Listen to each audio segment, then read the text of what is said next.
It hides the truth. Beyond the neon lights lurk dark shadows that feed on those that stray too close. In the heart of Tokyo walk creatures never mentioned in the guidebooks, creatures that need the blood of the living. From Shinjuku to Shibuya, the undead are the hidden power that control this city. Learn the hidden truth in this narrative podcast by independent author Brent Thomas. Learn the hidden truth of bloody Tokyo.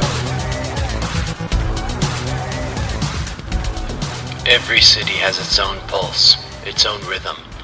Listen closely and you can hear it. Some merely offer a languid, leisurely beat that barely motivates its people to keep breathing. Other cities offer a staccato snare drum of efficiency, marching its citizens along their productive way.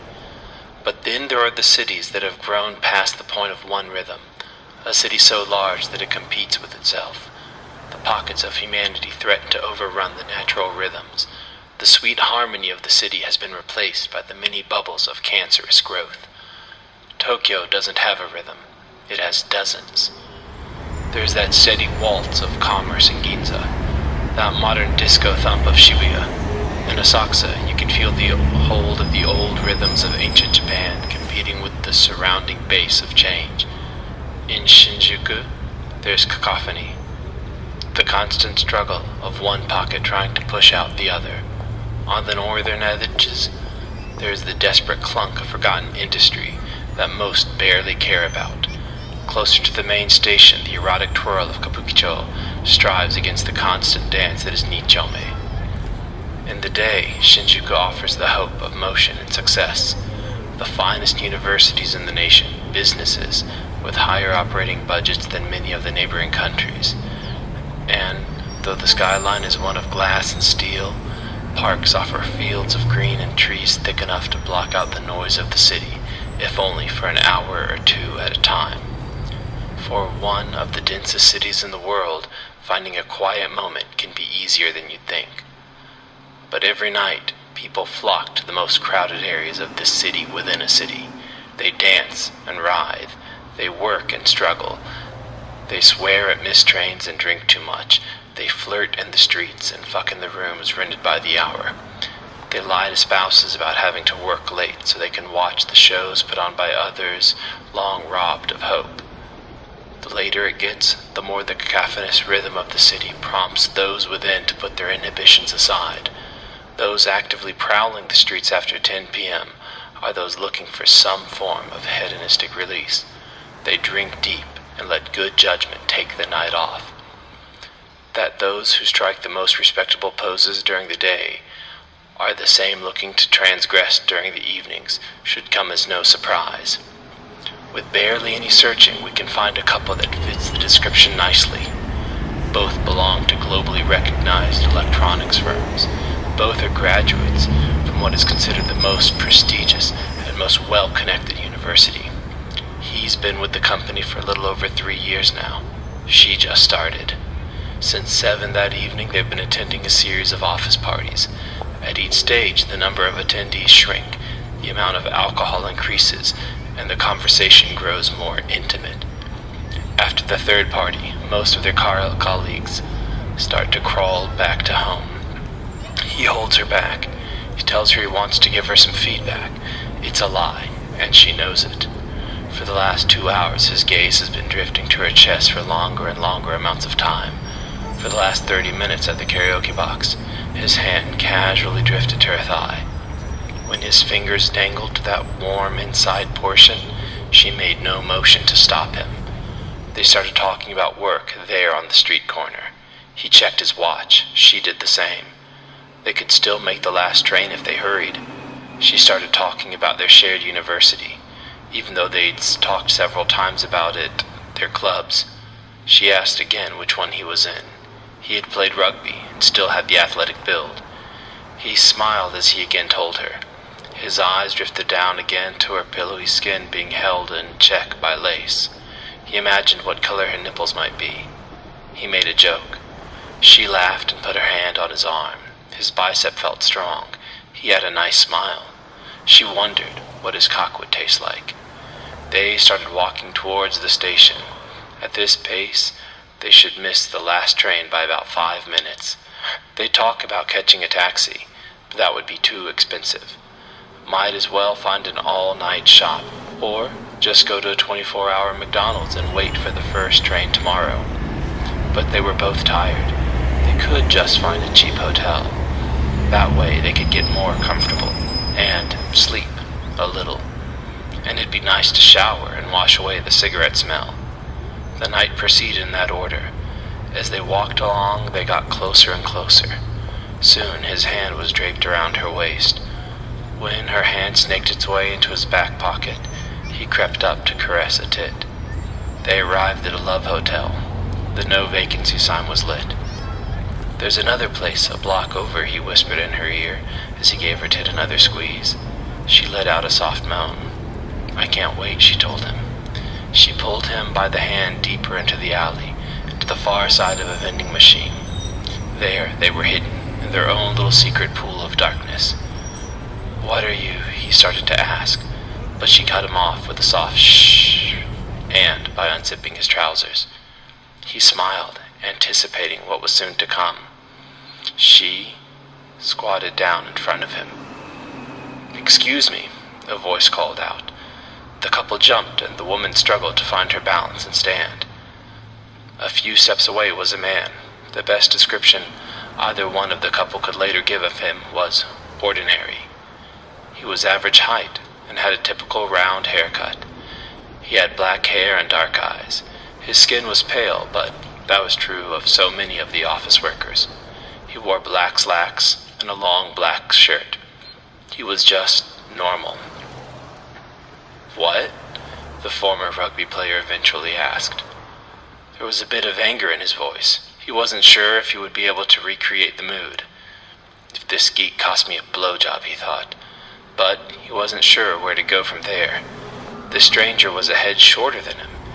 He didn't want to bully the guy. Besides, there had been several reports recently of crazy people going on stabbing rampages.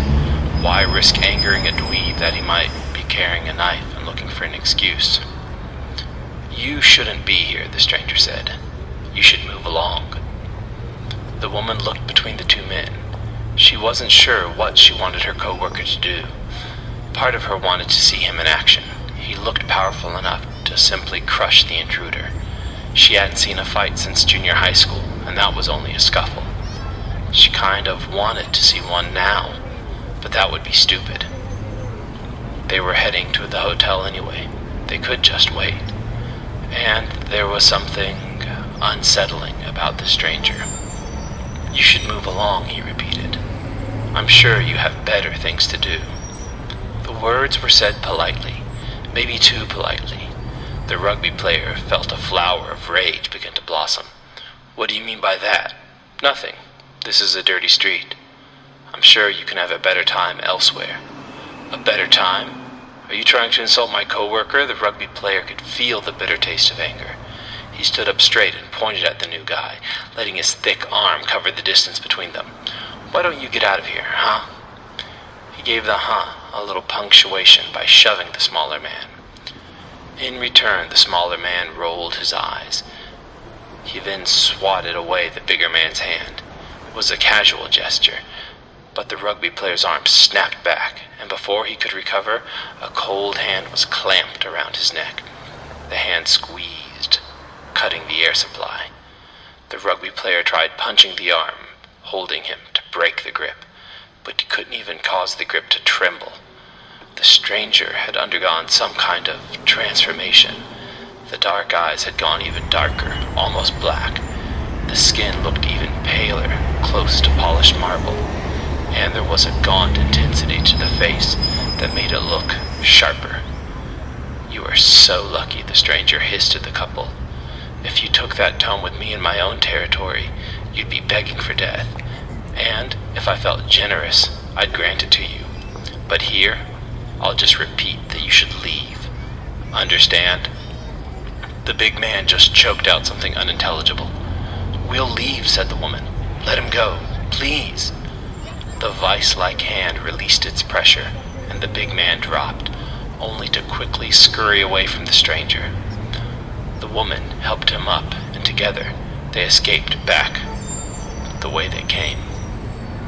Was that wise, Shinichi? From the shadows, another figure came forward. He was a little taller, with close cropped hair. He was also a little rounder, both in the face and in the middle. They were drunk. Anyone they tell will just think it's alcohol talking, and I won't have left much of a mark. You could have just killed them, true, Yamagata-san. But this is your territory, not a true hunting ground, and I've come to ask a favor. Besides, today's youth need to find somewhere more romantic. Yamagata laughed, but not for the reasons Shinichi imagined. Shinichi was at an age where he thought the youth of today were less than those of his youthful years, but Yamagata had been around a much longer time. He could remember when fucking in alleys was considered a rite of manhood. What is your favor? Yamagata asked. I want to create a child. Oh. Yamagata sucked the air through his teeth. That is quite a request. I know. Shinichi waited. There would be a price. He just had to wait for it to be named. There are so many of us here in this city. I'll need to think on it, if you don't mind waiting. Take your time.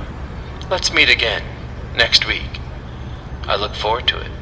Shinichi's voice remained even as his mind raced, unpacking the layers of meaning.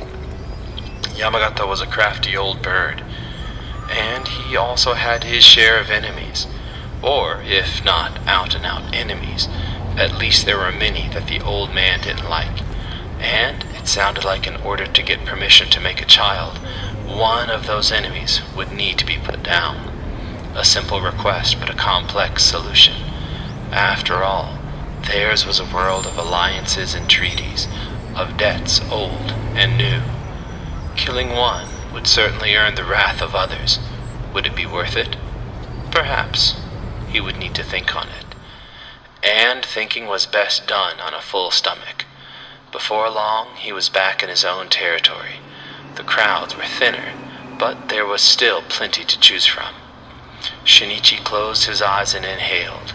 Through the haze of alcohol and perfume, he could smell the blood. It was everywhere. It was the true pulse of the city. Shinichi watched for something, someone to whet his appetite. He was in the mood for something young. He thought of the girl from earlier. She would have been perfect. But there were plenty like her on a night like tonight. After all, this was Tokyo, one of the densest cities in the world. His city. And if every night a few lost souls disappeared, who would notice?